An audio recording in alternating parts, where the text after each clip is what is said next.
Amen, on va prier. Vous savez, on a tous besoin d'aide de Dieu, tous. On ne peut pas s'en priver. En sachant que nous avons besoin de toi, est-ce qu'on n'a pas besoin de Dieu aujourd'hui? Est-ce que tu n'as pas besoin de la présence, de te sentir bien dans cette présence-là? J'aimerais que tu pries ce matin. Nous tous, on a des besoins.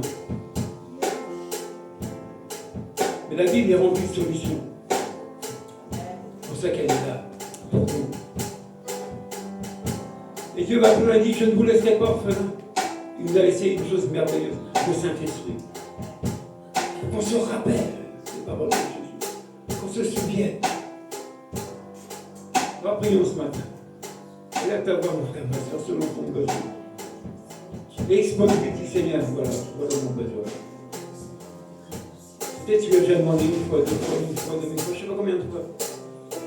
Mais sur qu'il y a un temps pour tout, il y a un temps à demander, un temps pour recevoir, tout le temps. Le temps ne t'appartient pas. Mais ce qui nous appartient, c'est de demander. Et il donne à celui qui demande. Ne faisons pas les orgueilleux, les fiers, les costauds. Nous tous, on a des besoins. Besoins personnels, besoins familiaux, besoins professionnels, des besoins de santé. On a tous des besoins. Mais Dieu ne donne qu'à celui qui demande. Alors exprime ta demande ce matin. Ce qui te donne ce dont tu as besoin.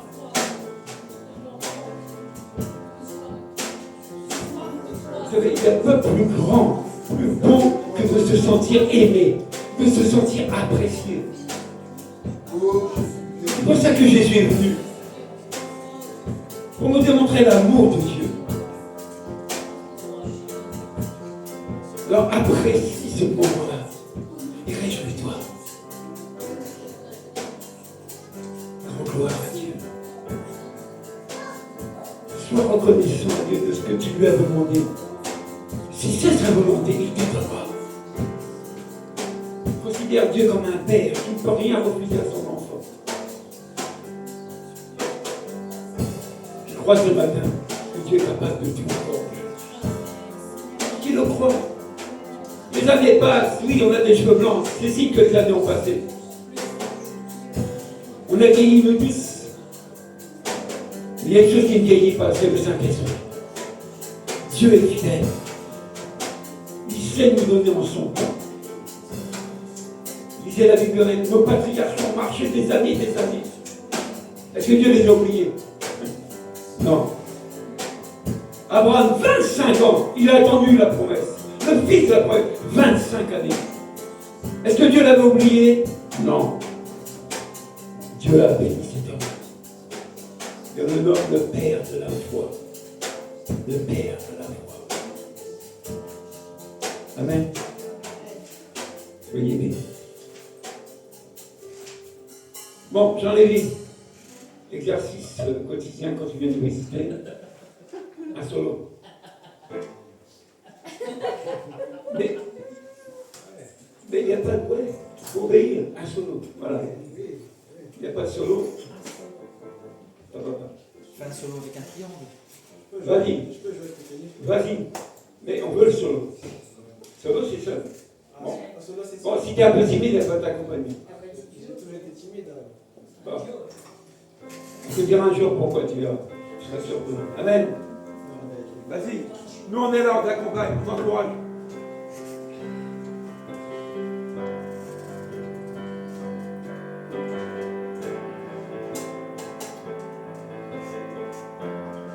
Les choses qui décoiffent, hein.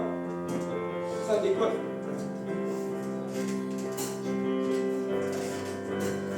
Lâche-toi, lâche-toi.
Amen.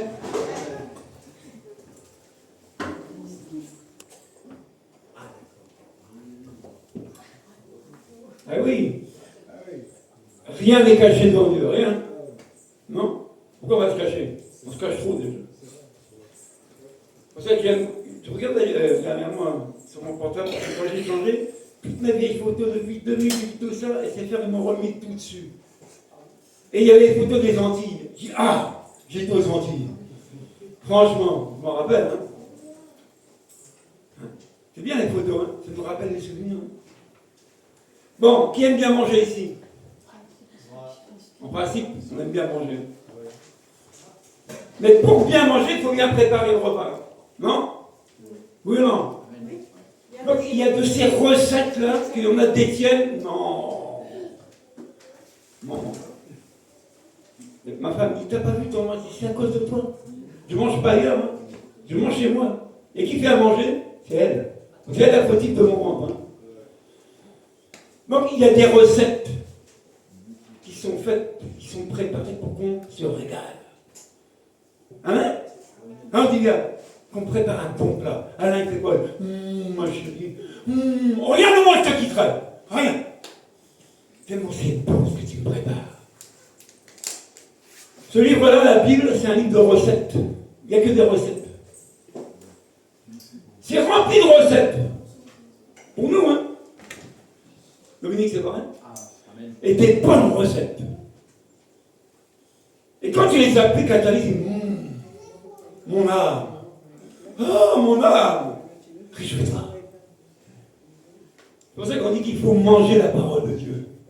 C'est le meilleur plat. Il n'y a rien contre le ventre, hein, pour ceux qui font l'exercice corporel, pour le physique.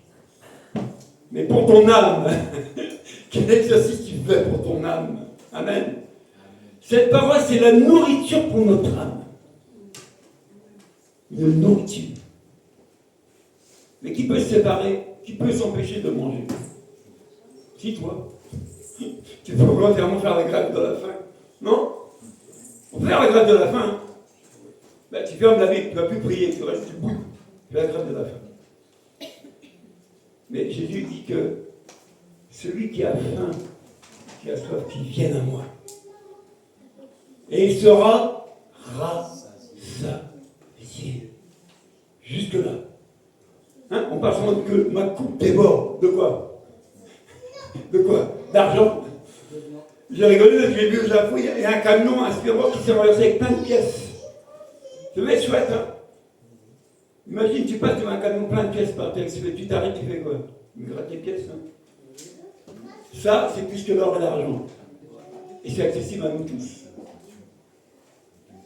Donc on va voir un thème. Je pense pas qu'on va faire tout aujourd'hui parce que c'est trop important. Vous savez, on se plaint tout le temps. Ça va jamais. On n'est jamais content, jamais satisfait, ça va jamais. Et quand on regarde un peu la société, alors c'est à Qatar, ça va pas non plus. Ça veut dire pourquoi ça va jamais? Pourquoi ça va pas? C'est à cause de qui ça va pas? Dans les maisons, ça va pas. Les enfants, ça va pas. Le boulot, ça va pas. Les lois, ça va pas. Les sociétés, ça va pas. Il n'y a rien qui va. L'économie, ça va pas. Il n'y a rien qui va. L'église, n'en parlons pas. Les pasteurs, c'est ceci. L'église, c'est cela. Ça va pas. Alors, il faut savoir pourquoi ça va pas. Non? Ben, si tu ne sais pas ce qui ne va pas, comment tu peux corriger? Avec Christ. Non, sincèrement, comment on corrige quelque chose qui ne va pas? Il faut qu'on nous donne l'information. Mais qu'est-ce qui va bien? Qu'est-ce qui va bien? Et qu'est-ce qui peut faire que ça aille mieux? Bon, qui veut améliorer sa vie ici? Qui veut plus? Mais c'est possible, hein? Je vous dis, Dieu nous a donné une recette depuis le commencement. Et puis on a chanté ça, on a zappé ça, voilà, on a zappé la recette. On fait ce qu'on veut. Non? On te dit va A, tu dis c'est bon, moi je vais B. Hein. Je suis libre, hein? La vie est faite de choix et chaque choix a des conséquences. Amen? Avec Dieu, tu as cette liberté d'obéir ou de désobéir. Lui, il te laisse tranquille. Hein? Vous voyez, dans le jardin d'Éden, il a dit à Adam, Tu manges tout, hein, sauf ce fruit-là. Ça, tu vas mourir. Tu es libre, Adam, hein, mais chez toi, je ne touche pas. Hein. Malheureusement, il n'a pas tout fait bon. Et avant, quand je vais le voir, si je le vois un jour, il va régler les comptes. Parce qu'à cause de lui, on souffre. Hein. Amen. On va lire un passage qu'on connaît peut-être de lecture comme ça, mais on va essayer de le creuser un peu ensemble. C'est la parabole du fils perdu. D'autres instituent le retour du fils prodigue. Et ça se trouve dans Luc 15 au chapitre 11. Luc chapitre 11 verset 11. Voilà. Luc chapitre 15 verset 11. Gardez cette lecture-là en référence pour le message. On y reviendra régulièrement dessus. Il y a des gros points dans ce passage-là que nous devons comprendre pourquoi il y a eu des conséquences comme ça, pourquoi le père a accueilli celui qui était parti de cette manière-là, le pourquoi, le comment, pourquoi le frère aîné a été jaloux. Tout ça, ça nous concerne nous, personnellement. Quand il y a des textes comme ça, des histoires, des paraboles comme ça, c'est pas pour combler la page. C'est important de comprendre ces passages-là, surtout celui-là. On nous parle d'un père, on nous parle des fils. Donc on nous parle de la famille, on nous parle d'un foyer. On vit, nous tous, dans une famille, non? Oui? On est dans un foyer? Pour beaucoup, on est mariés? Pour beaucoup, il y a des enfants? Oui ou non? Mais regardez ce qui se passe dans ce passage-là. On va le lire, vous verrez que c'est grave. Il y a des choses qu'on fait, qu'on dit qui sont graves. Et nous, on néglige ça. On oublie. Mais il y en a qu'un qui n'oubliera jamais ce que tu fais. Parce que tout est écrit, tout est enregistré. Dieu enregistre tout ce qu'on dit, tout ce qu'on fait. Et la Bible dit qu'on rendra compte de tous les actes qu'on a posés où? Sur la terre. Tout ce que tu fais, même tout ce que tu penses, c'est enregistré. Je ne sais pas combien il a de mémoire de giga, mais il enregistre tout. Amen. Donc on va lire ensemble. Hein. Il dit encore, un homme avait 2 fils. Le plus jeune dit à son père, « Mon père, donne-moi la part de l'héritage qui doit me revenir. » Le père est encore vivant, il demande déjà son bien. Ça me rappelle quelqu'un dans ma famille. Leur père leur partagea alors ses biens. Peu de jours après, le plus jeune fils ramassa tout et partit pour un pays éloigné, où il gaspilla sa fortune en vivant dans la débauche. Alors qu'il avait tout dépensé, une importante famine survint dans ce pays. Et il commença à se trouver dans le besoin. Il alla se mettre au service d'un des habitants du pays, qu'il envoya dans ses champs garder les porcs. Il aurait bien voulu se nourrir des caroubles que mangeaient les porcs, mais personne ne lui en donnait. Il se mit à réfléchir et se dit, combien d'ouvriers sont chez mon père ayant du pain en abondance? Et moi, ici, je meurs de faim. Je vais retourner vers mon père et je lui dirai, Père, j'ai péché contre le ciel et contre toi. Je ne suis plus digne d'être appelé ton fils. Traite-moi comme l'un de tes ouvriers. Il se leva et alla vers son père. Alors qu'il était encore loin, son père le vit et fut rempli de compassion. Il courut se jeter à son cou et l'embrassa. Le fils lui dit, Père, j'ai péché contre le ciel et contre toi. Je ne suis plus digne d'être appelé ton fils. Mais le père dit à ses serviteurs, apportez vite le plus beau vêtement et mettez-le lui. Passez-lui un anneau au doigt et mettez-lui des sandales aux pieds. Amenez le veau gras, on engraisse et on le tue.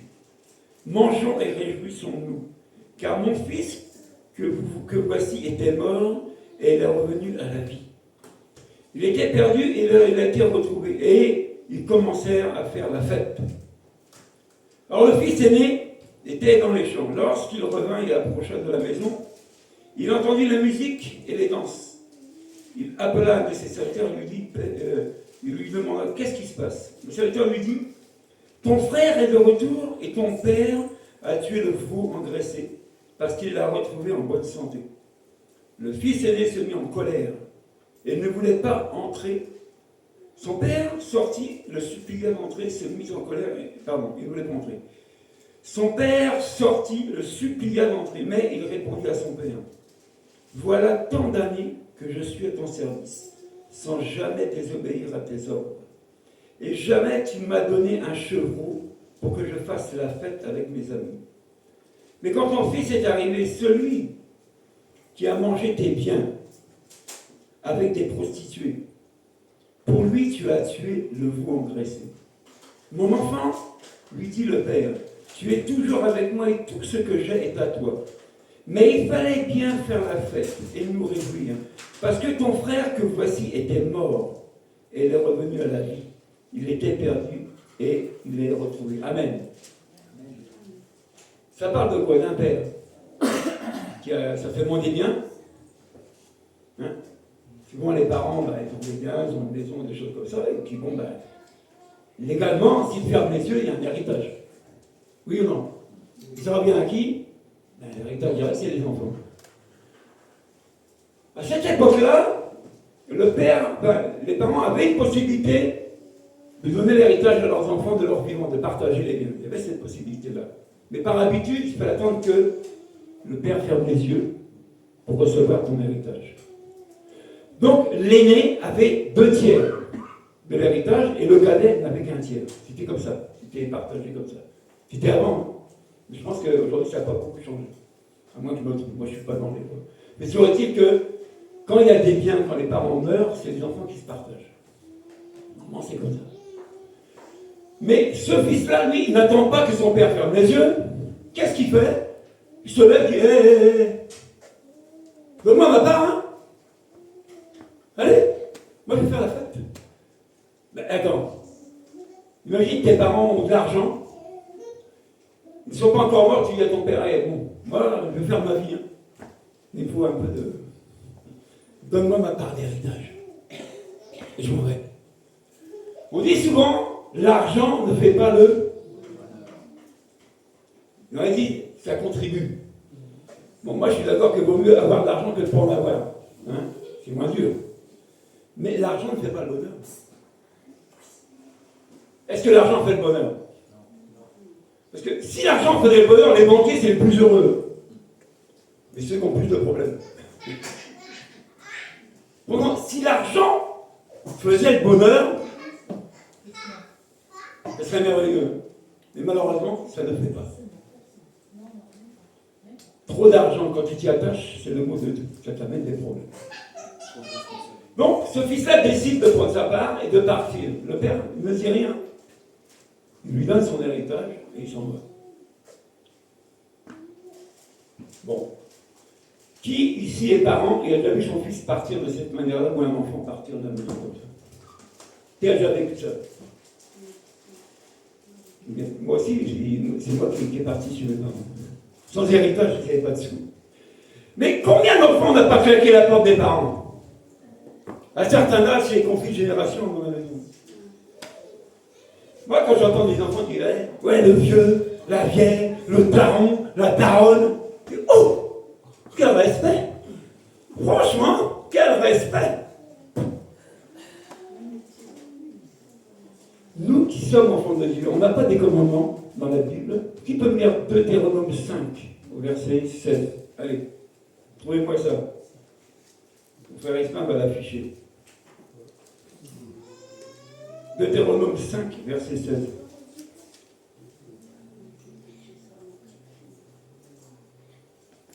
Allez. Ouais, au verset 16.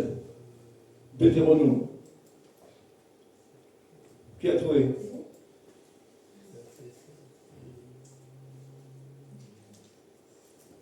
Bon, qui a une Bible ici pour lire? Lève-toi. Et lis. Voilà. Honore ton père et ta mère comme l'Éternel ton Dieu te l'a ordonné, afin que tes jours se prolongent et que tu sois heureux dans le pays que l'Éternel ton Dieu te donne. Amen. Amen. Est-ce que c'est une option, ça? Tiens, commandement. Est-ce que ce commandement en 2025 est encore valable? Oui.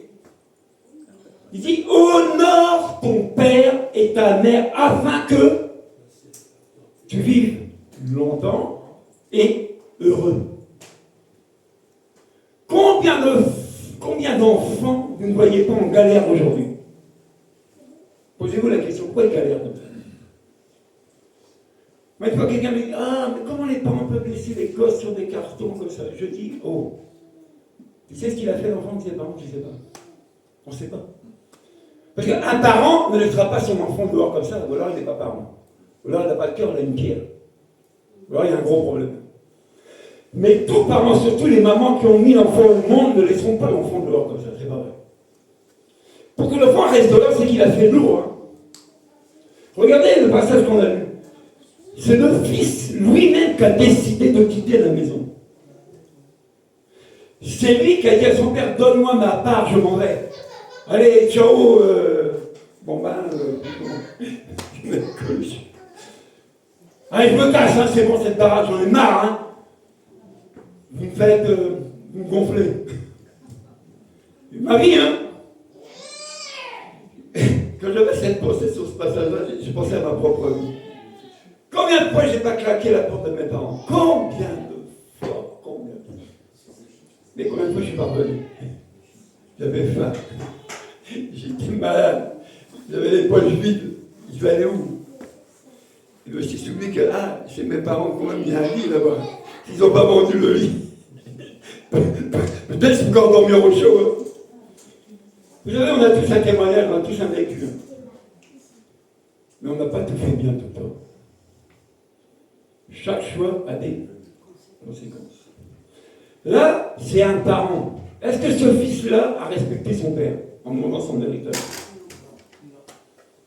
Est-ce qu'il a honoré son père? Il ne pensait même plus à son père, tant qu'il avait l'argent.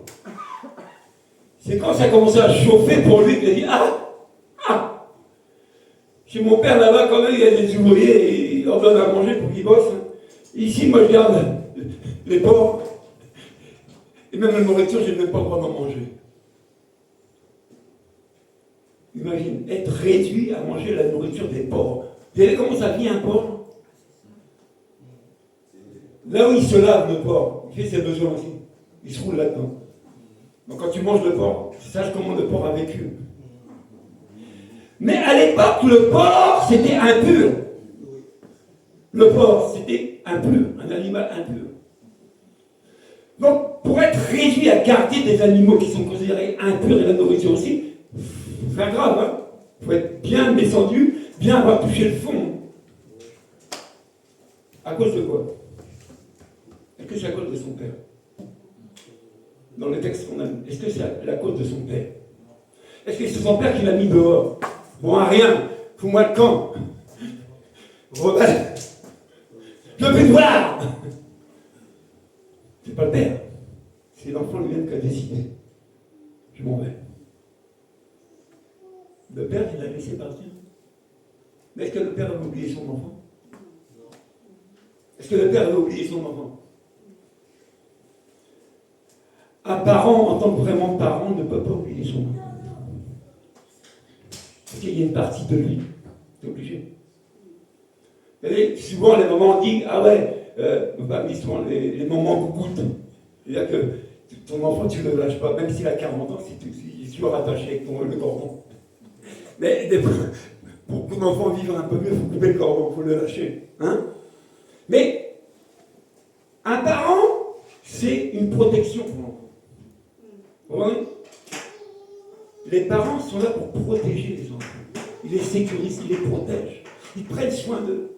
C'est ça un parent. Mais si tu déshonores ton parent, eh bien, tu n'as plus la protection. Tu n'as plus la sécurité. Ben, tu l'as quitté. Donc toi-même, tu quittes tes parents pour faire ta vie. Tu la quittes. Je me rappelle, il y a des années, j'étais parti dans l'Est, à Metz. Normalement pour 2 ans, faire un stage côtoie pour mécanique auto. Puis comme j'étais bien là-bas, quand j'ai passé mon CAP, je suis quand même resté 2 ans de plus. Bon, à cette époque-là, je ne suis pas le meilleur des meilleurs, mais j'étais bientôt le pire des pires, parce que bon, je picolais tout le temps. Et comme dans le centre qui m'accueillait avec les chambres, un jour, ils m'ont viré du centre, ils m'ont dit, monsieur, on ne peut plus vous loger là, parce que vous vous comportez trop bien. On ne peut pas accepter ce que vous faites. Bon, viré du centre, il fait me trouver un logement. Et je trouvais un studio, des propriétaires gentils, âgés, mais très gentils avec moi. Hein. Mais ça ne s'est jamais amélioré. J'ai quitté la maison pendant 4 ans, j'ai oublié là-bas, où ils sont. Et puis c'était la cata, mais pire que la cata. Et les propriétaires ont une compassion de moi. Vous savez qu'ils ont fait au gouvernement, dit monsieur, vous ne pouvez plus rester dans le logement. Ben, ça n'allait plus du tout, je ne payais plus le loyer. Le logement, je l'avais carrément détruit. On faisait la chouille régulièrement là-dedans, c'était foutu. Et puis, bon, ils m'ont dit, on va vous ramener chez vos parents. Trouve des propriétaires qui te prennent, toi, tes vêtements, ils te mettent dans la voiture, ils te ramènent chez tes parents. 4 ans après, j'étais parti. À votre avis, comment mes parents m'ont accueilli? Avec le fusil. Ce jour-là, mes parents ont fait un repas. Parce que j'étais rentré à la maison. Et dans un état, je dis, pas possible. J'ai toujours dit, si nous sommes parents, ne fermons jamais la porte à nos enfants, quoi qu'ils aient fait. Ne ferme pas ta porte. Ne ferme pas ta porte. Quand on dit honore ton père et ta mère, est-ce que c'est écrit seulement quand ils te font du bien? Seulement quand ils te font des cadeaux, tu honores tes parents? Seulement quand tu es d'accord avec eux? Mais quand tu es en désaccord, est-ce que tu les honores tout le temps? Est-ce que c'est écrit? Bon, tu n'honores plus tes parents quand tu n'es plus d'accord avec eux. N'honore pas tes parents s'ils ne te donnent pas de cadeaux. C'est pas écrit. Hein? Il dit, honore ton père et ta mère. Qu'ils soient bons ou mauvais, honore-les. Parce qu'il y a une bénédiction qui est liée à ça. Honorer, c'est quoi? C'est respecter. C'est ça, honorer. Je respecte mes parents, parce que c'est mes parents. La Bible dit, même si ta mère est sorcière, honore-la. C'est chaud, hein? Moi, je lui dis, ma propre mère, je ne mens pas. À un certain moment, elle m'avait donné des cachets pour que je meure. Je suis passé à l'hôpital en train de mourir. J'étais gentil, je lui dis, moi, à l'époque. C'est bien. Mais, il faut le faire, hein. Mais ma propre mère, je l'ai honorée jusqu'à la fin. Et je n'avais pas les congés. Vous voyez? Souvent, la relation parent-enfant, et ça se comprend, au bout d'un certain moment, ça coince. Pourquoi? Conflit de génération. Vous entendez souvent les jeunes, vous les vieux. Et les vieux disent, vous les jeunes. Et le problème, c'est qu'on vit dans la même maison. Bon, comment on fait pour s'entendre? Qui doit respecter l'autre?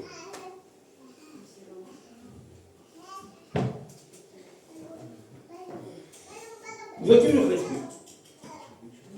Mais ça, c'est lié à la famille. Ok? Mais la Bible ne nous enseigne pas de respecter les autorités. Ah! Et c'est quoi une autorité? Est-ce qu'un parent, c'est une autorité? Ton parent, c'est ton autorité. Et l'autorité, il fait quoi? Une autorité a un pouvoir. Amen? Et un devoir. On dit que le droit est lié au devoir.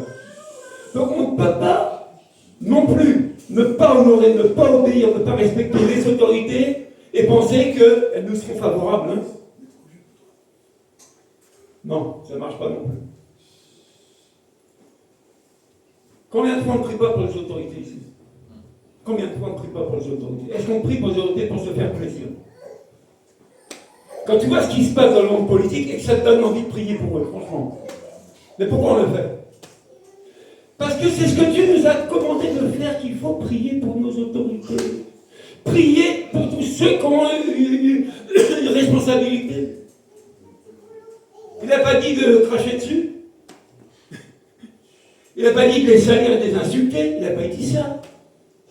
Il a dit de prier pour eux.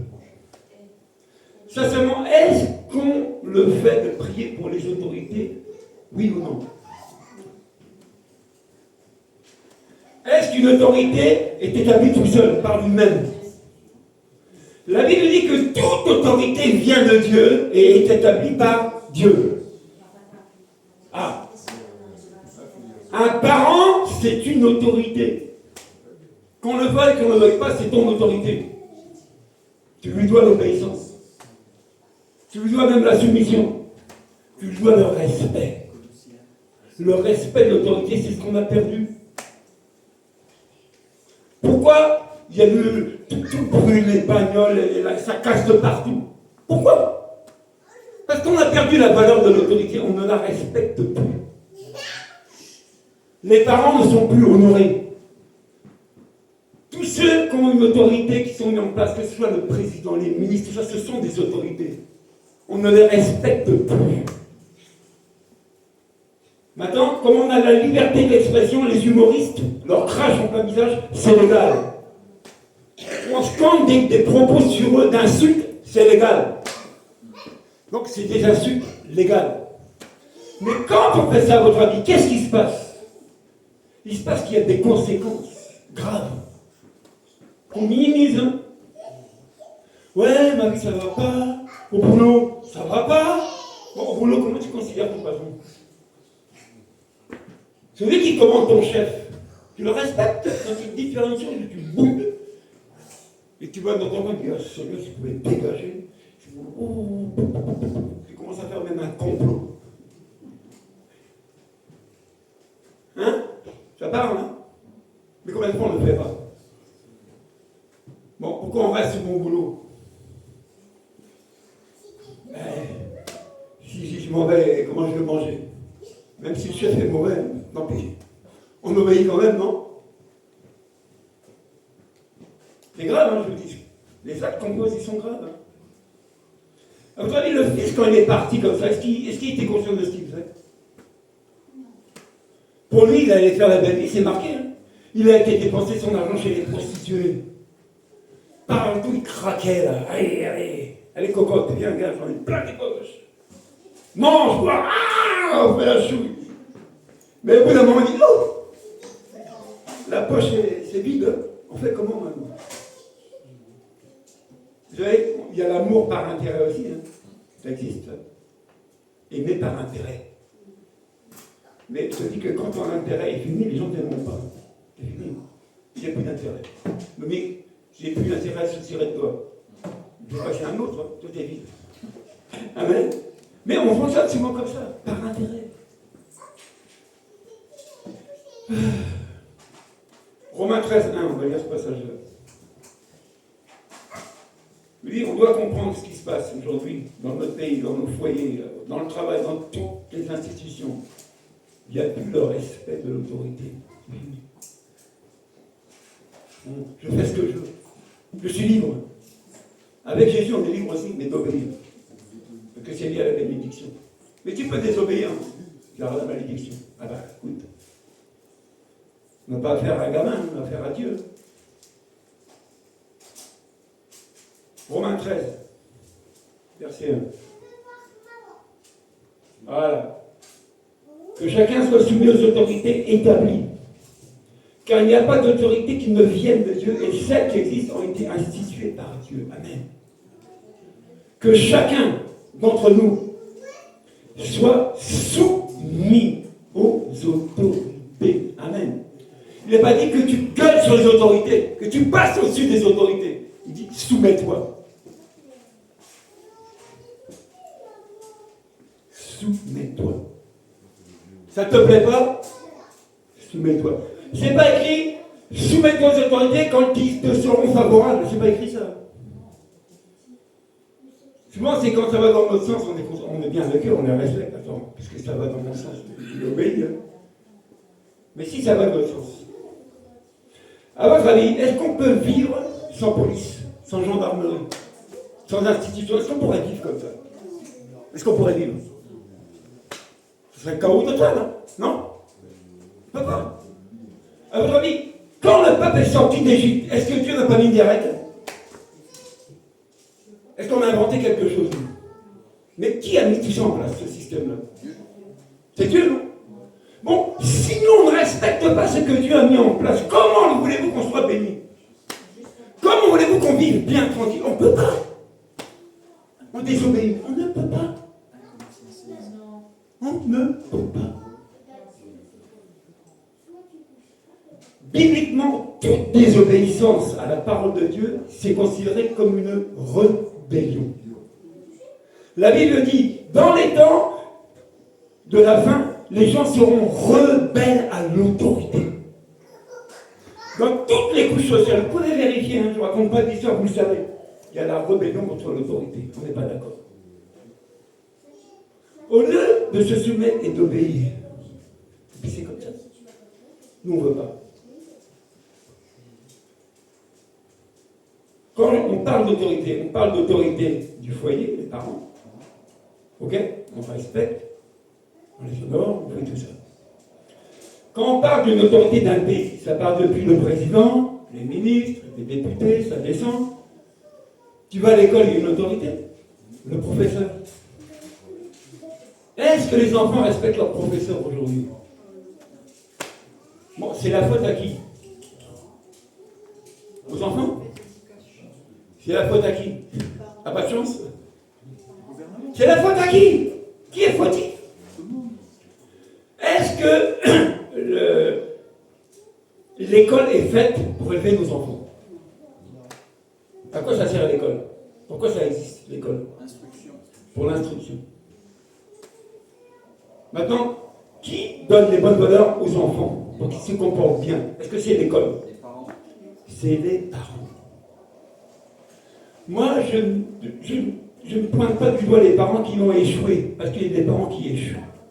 Ils n'arrivent pas à gérer leurs enfants. On ne leur jette pas la pierre. Tu fais ce que tu peux, que ce que tu veux. Tu ne peux pas donner ce que tu n'as pas. Il y a des parents qui sont démunis de tout. Ils donnent ce qu'ils ont. Il y en a qui n'ont jamais été à l'école, ils sont parents. Ils donnent ce qu'ils ont à leurs enfants. Mais oui, tu ne peux pas donner ce que tu n'as pas. Il ne faut pas pointer du doigt ça. Amen. Mais sur mon point, on sait de où ça vient. Qui a désobéi le premier? Et qui vit les conséquences? C'est nous. Et pourtant, Dieu a trouvé une solution. Jésus. Et qui a reçu la solution? Et qu'est-ce qu'on en fait? Est-ce qu'on s'en sert? Est-ce que dans un foyer où vraiment il est bien constitué, je ne parle pas de mariage pour tous, le papa, la maman, les enfants, est-ce que dans cette hiérarchie-là, il y a un respect? Déjà, commençons par nos maisons. Est-ce que la femme reconnaît son mari en tant qu'autorité?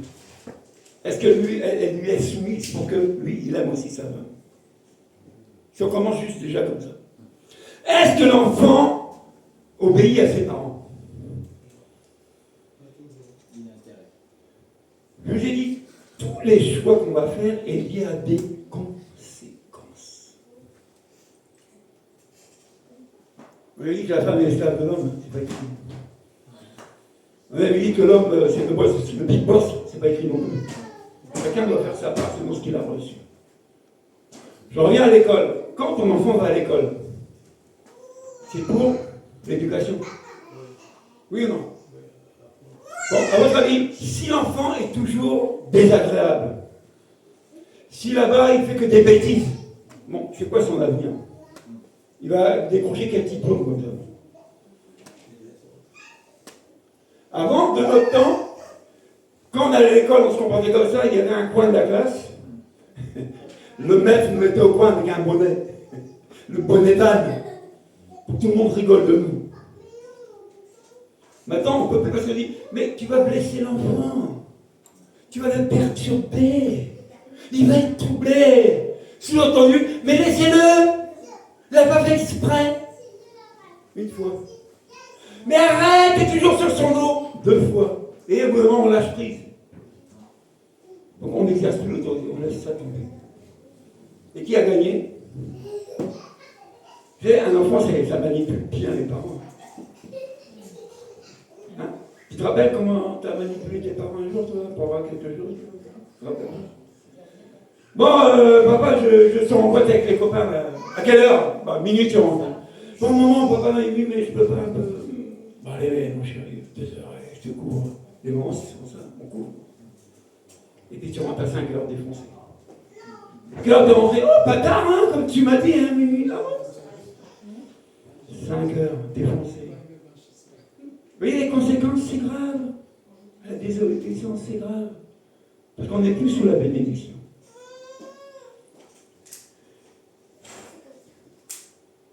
Pierre 2,13.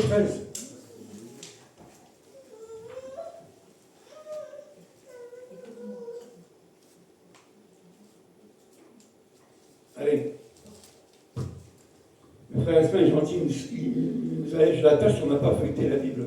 Hein, t'es tranquille, hein, tu n'as pas ouvert ta Bible, hein, t'es tranquille.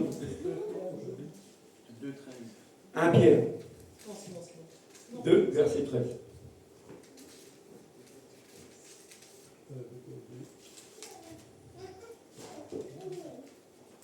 Pierre.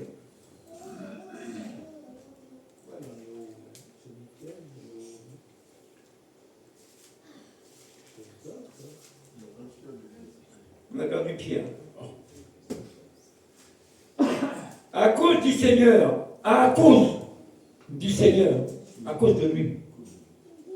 Soumettez-vous à toutes les institutions établies parmi les hommes, soit au roi, parce qu'ils sont au-dessus de tout, soit aux gouverneurs, parce qu'ils sont envoyés par lui pour punir ceux qui font le mal et approuver ceux qui font le bien.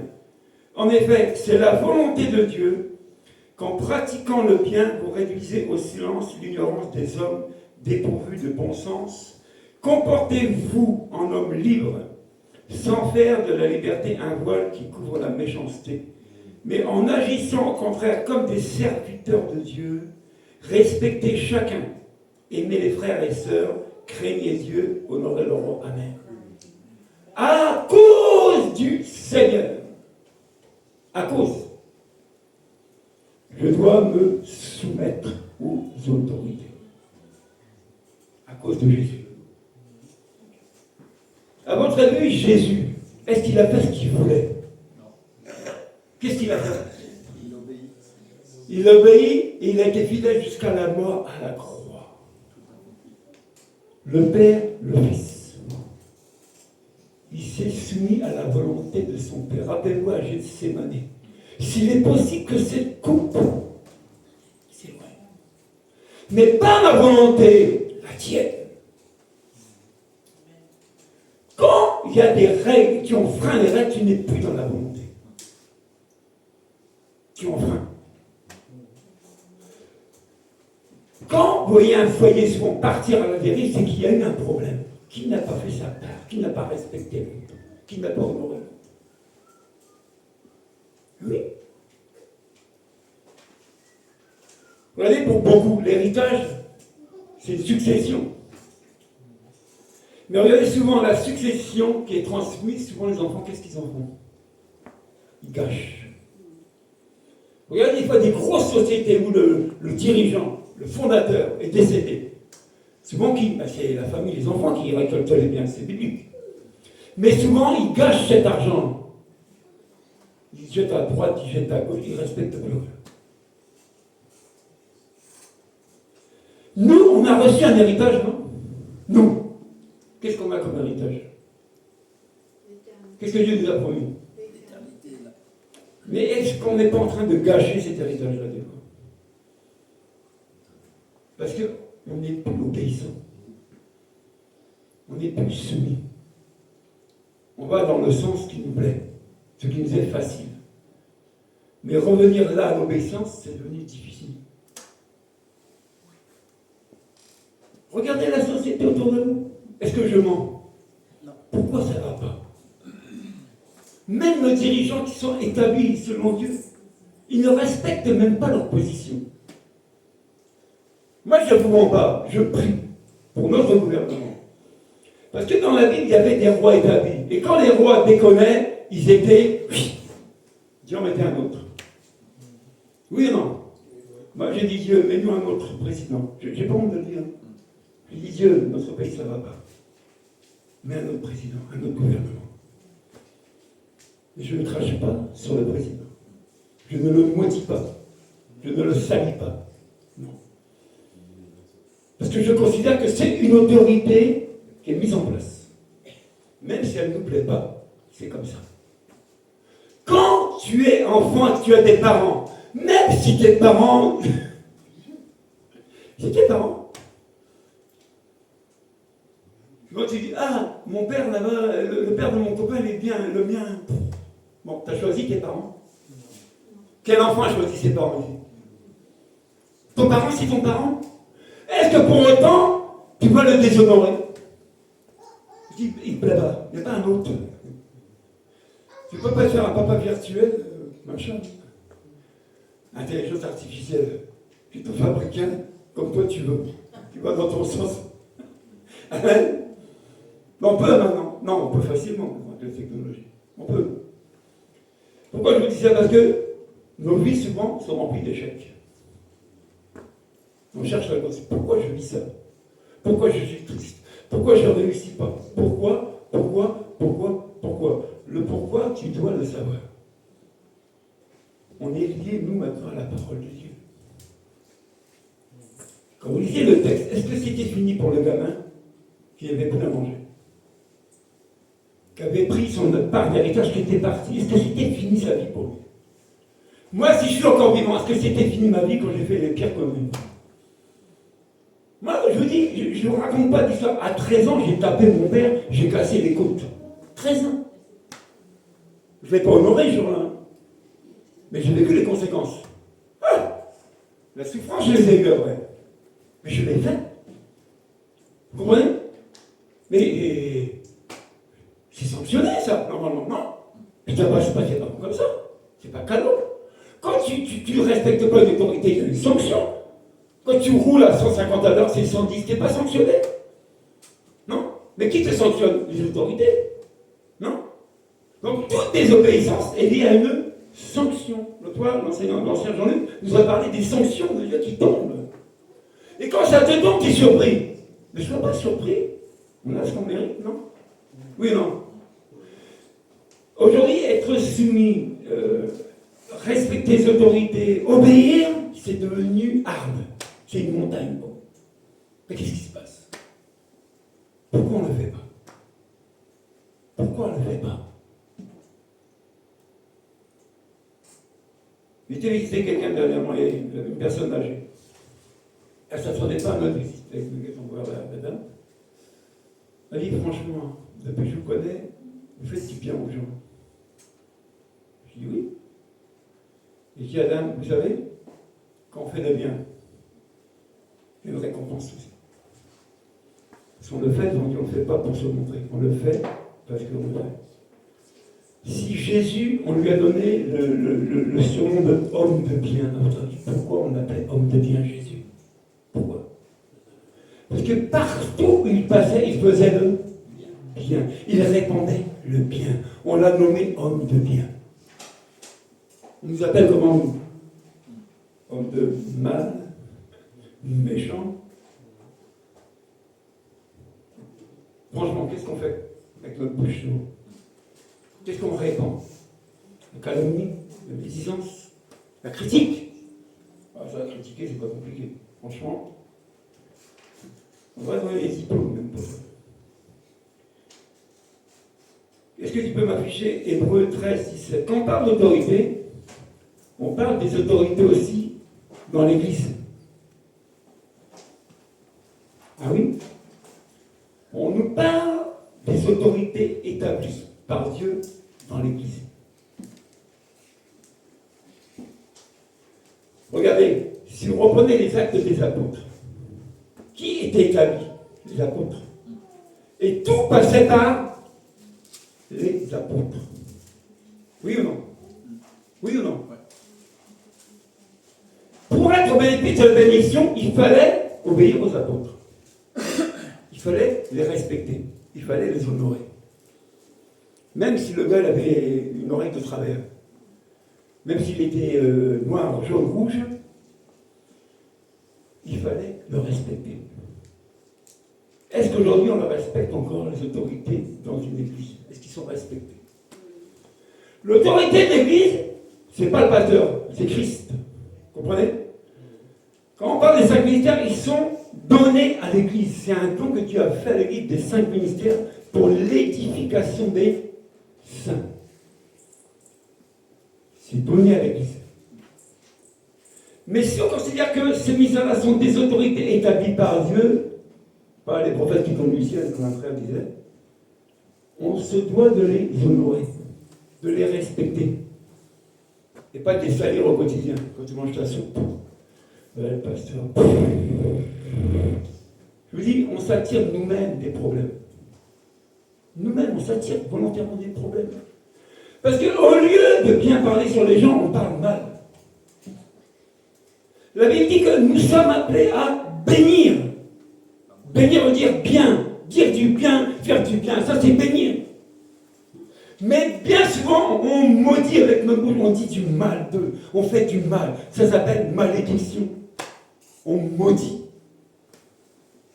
Pour ça, Jacques dit que la langue, c'est un tout petit membre dans le corps.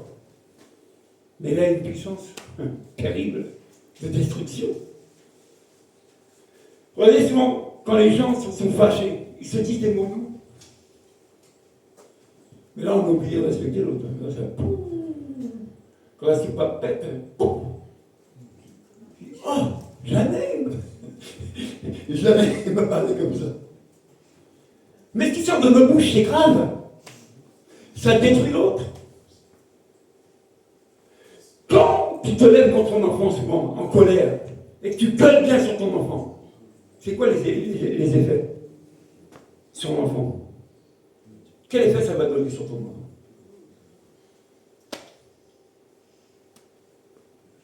Eh oui. Vous voyez, toutes ces choses-là, qu'on pratique, qu'on a pratiqué ou qu'on pratique plus, ça a des effets sur nous. C'est pas écrit que c'est celui qui sème qui moissonne. Oui ou non? De la manière où tu sèmes les choses dans ta vie, tu vas moissonner. C'est biblique. Moi, si dans un jardin je mets des carottes, je ne m'attends pas à récolter des pommes de terre. Je veux des carottes. Et c'est belles carottes. Hein? Parce qu'il paraît que les carottes, ça rend aimable. Donc il faut manger beaucoup de carottes. Il paraît que la menthe, ça rend amoureux. Il ne faut pas beaucoup de menthe. Pas beaucoup amoureux. Bon, c'est des dictons. Bon, la certaine, on va mettre de la menthe maintenant. On s'aime tous bien. Hein? On va changer. On va prendre du jus de rein, on va du jus de menthe. Il faut bien s'aimer, parce que la menthe, ça rend amoureux. Bon, les prothèses en viennent? Ah, voilà. Obéissez à ceux qui vous dirigent et soyez leurs. Donc, je répète qu'on a lu ça ensemble. Pas pour moi, devant Dieu et pour Dieu. Pas pour moi. Ils veillent et dorment sur vous. Ils dorment sur vous. Hein. Ils veillent. Sachant qu'ils auront des comptes à rendre. Ne croyez pas que c'est gratuit d'être responsable. C'est pas gratuit. Nous tous ici, on a des comptes à rendre à qui? À une autorité. Un enfant rend des comptes à ses parents, non? Oui ou non? Jamais ton enfant te rend des comptes, toi? C'est le contraire. C'est toi qui dois l'avoir. Un jour, un frère, il m'a fait tomber. Il me dit, oui, je vais réunir mes enfants parce que on a l'habitude, avec ma femme, on réunit nos enfants et on demande aux enfants qu'est-ce qu'on leur a fait, qu'est-ce qui leur a plu, qu'est-ce qu'on leur a fait bien, qu'est-ce qu'on leur a fait. Mais tu peux me répéter? Donc il a l'air, il fait comprendre que lui, il rendait compte à ses enfants de ce qu'il leur a fait. Mais j'arrête ça. Mais tu t'appelles, toi. C'est pas le contraire. Donc en gros, si tu prends ce brebis, tu rends des comptes tout le temps au brebis. De tout ce que tu fais, de tout ce que tu dois rendre des comptes. Mais regardez, ils veillent sur vous, sachant qu'ils ont des comptes à rendre. À qui ils rendent des comptes? À qui? À qui ils rendent des comptes? À une autorité. Et qui est l'autorité? Je vous donne dans le mille. Ben, c'est Dieu. Qu'ils puissent le faire non pas en soupirant. Ah Seigneur, le frère, il me casse la tête, je suis fatigué. Fais grâce qu'il parte parce que je perds mon calme. Gérer des animaux, c'est pas compliqué. Je mets un coup de pied, le chien, il s'en va. Vous voyez, mort. Mais gérer des êtres humains, je ne peux pas donner un coup de pied à quelqu'un. Ça ne se fait pas. C'est pas bien, non? Ce qui ne serait pas à votre avantage. Ce ne serait pas à votre avantage qu'il le fasse comme ça. Ah, je n'ai pas dit qu'il faut aller voir le pasteur en marchant en arrière pour de la promotion. Hein. Je n'ai pas dit ça. On n'achète pas la bénédiction. Elle se gagne. Mais on respecte les gens. Le respect de leur travail. Aujourd'hui, on aime bien regarder ce qu'ils font, et quand ils font mal, l'arme est déclenchée. C'est parti. Et les munitions, boum, là il y en a. On n'est pas au tour de munitions. T'as pas vu ce qu'il a fait? T'as pas vu ce qu'il a dit? T'as pas vu ses décisions? Tout le monde le sait. Et lui, il est dans son coin. Il sait bien. Fais grâce. Fais grâce. Mais est-ce qu'il n'y a pas des conséquences quand on fait ça? Est-ce qu'il n'y a pas des conséquences? Moi, quand je rencontre, par exemple, un patron, parce que je suis dans mon activité, je rencontre des patrons. Je ne cherche pas à savoir s'il est beau, s'il n'est pas beau, s'il est riche, s'il n'est pas riche, s'il est méchant ou pas méchant. Je vais le saluer, je le respecte. C'est un patron, du bonjour. J'ai des clients, c'est des patrons, des big boss. Je fais mon travail chez lui parce qu'il m'embauche pour ça, mais je le respecte. Quand j'entends des gens qui se pètent dans le patron, je dis arrêtez ça. Parce que le premier sur la liste qui sera viré, c'est toi. Il y a des années de ça, mon patron dans le nettoyage, il me payait mal. Je travaillais plus qu'il ne le fallait, donc je pensais que j'allais récolter plus. Mais à la fin du mois, j'avais le même salaire. Alors je me boudais. Non, j'étais mauvais. Et le pasteur Caleb me disait tout le temps, non, tu t'y prends mal. Ne motive pas ton patron. Prie pour lui. Parce qu'un jour, toi, tu seras patron. Puis moi, j'ai laissé ça tomber. Puis le jour où j'ai été patron, j'ai dit, ah, il avait raison. Ne motive pas ton patron. Prie pour lui. C'est lié à une bénédiction. Ne maudis pas sa femme. Oh, celle-là me fatigue jusqu'à quand me fatigue. Bon, qui l'a pris pour femme? C'est ton voisin? C'est qui? C'est toi, non? Bon, t'es responsable, non? Arrête de chercher des histoires. C'est toi qui as choisi, non? Amen? Mais sans arrêt, on est comme ça. Les mauvaises pensées. Mais les mauvaises pensées, quand tu les gardes, à bout de moment, vous savez ce que ça va faire?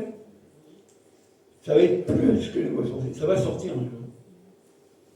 Acte prémédité. J'aime le passage de 1 Corinthiens 13 qui dit que l'amour ne soupçonne pas de mal. Donc, quand tu aimes quelqu'un, tu ne peux pas avoir un soupçon de mal envers la personne puisque tu l'aimes. Mais combien de fois on n'est pas là à méditer le mal d'une personne? Tu vas voir ce qu'il va lui arriver. Ça, je suis sûr, à force, tu vas voir, il cherche. Il va voir. Qu'est-ce que tu fais? Tu soupçonnes le mal. Tu médites le mal. Hein? On va faire une entreprise comme ça. Je suis sûr qu'on va gagner des sous. Hein? Qui va être le patron? Boîte de méditation de mal. Donne-moi la recette pour que ma femme ait des problèmes. Donne-moi la recette pour que mon mari crève. Carrément. Je suis cru, mais je suis vrai. C'est ce que les gens pensent. Jusqu'à quand il va partir, il me gonfle. C'est quand qu'il y aura un autre pasteur avec qui il me prend le chou. On va en mettre un autre. Eh oui, il y a des exemples dans la Bible. Plein. Regardez, dans le livre de Malachie, c'était un prophète, Malachie, c'est le dernier des prophètes avant le Nouveau Testament. Mais Dieu l'envoie envoyé pourquoi? Pour reprendre souvent les prêtres qui déshonoraient Dieu dans les sacrifices et dans les services. Ils ne sont pas exempts de la réprimande. Lisez-le. On va le lire. Hein? Malachie. Souvent, on le prend pour les dîmes et les offrandes, ça arrange certains, ce passage-là. Pour grossir les poches. Hein? Malachie.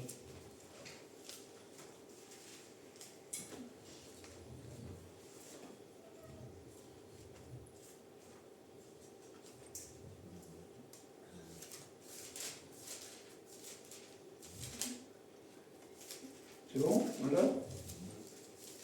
Chapitre 1, partie du verset 6. Je ma version. Hein. Un fils honore son père. Ce qu'on a vu, hein, honore ton père. Ça revient, on n'a rien inventé. Hein. Et un serviteur son maître.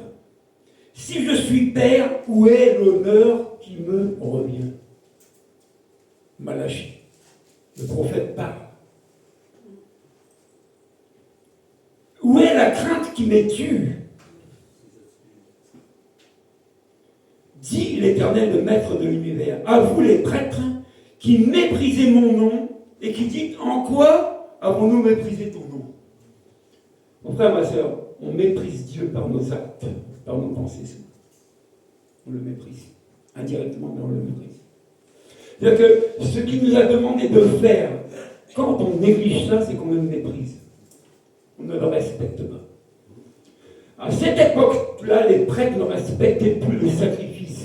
Ils devaient offrir un sacrifice une bête saine. Ils offraient des bêtes fétiches ou malades. Est-ce que Dieu était aveugle? Non. Ils négligeaient leur service. Oh, non, dimanche soir, je ne veux pas à l'église. J'ai pas envie. Hein? Ça ne me dit rien. Bon, rien d'autre. Il y a un frère dernièrement. Tu sais, mon frère, le diable, il est subtil. Tu peux t'excuser une fois ou deux valablement parce que bon, tu as des raisons, t'en veux pas. Hein. On n'est pas esclave de l'église ou du pasteur. Mais je dis, à force de t'excuser comme ça, il y en a un derrière, il va te trouver des excuses, il va t'en fabriquer et il te bloquera tous les jours. Ah oui, je ne viens pas parce que. Ok. Je ne peux pas venir parce que. À chaque fois, c'est des parce que. Mais dans le parce que, il y en a un qui te regarde. C'est l'adversaire. Et lui, il va te manipuler et à chaque fois, il va te mettre des problèmes pour pas que tu y ailles. Pour que tu sois privé de la communion, privé de la bénédiction. Et c'est ce que les gens n'ont pas compris, cette stratégie, comment le diable isole les gens. Une fois, deux fois, trois fois, régulièrement, tu t'absentes. Bon, quelle recette tu vas avoir pour bien manger? Ouais, le vendredi ici, on a des temps de prière, ça fait depuis qu'on a commencé. Et ceux qui viennent, je le dis tout le temps, quand tu viens prier, tu ne perds pas ton temps. Jamais. On ne peut pas dire qu'on perd du temps à prier, c'est faux. Au contraire, on gagne à prier. Mais très peu de personnes se donnent souvent à la prière. Pourquoi pas? T'as vu, il se fait tard. Et puis je suis fatigué. Mais on a des excuses quelque part, entre guillemets, valables.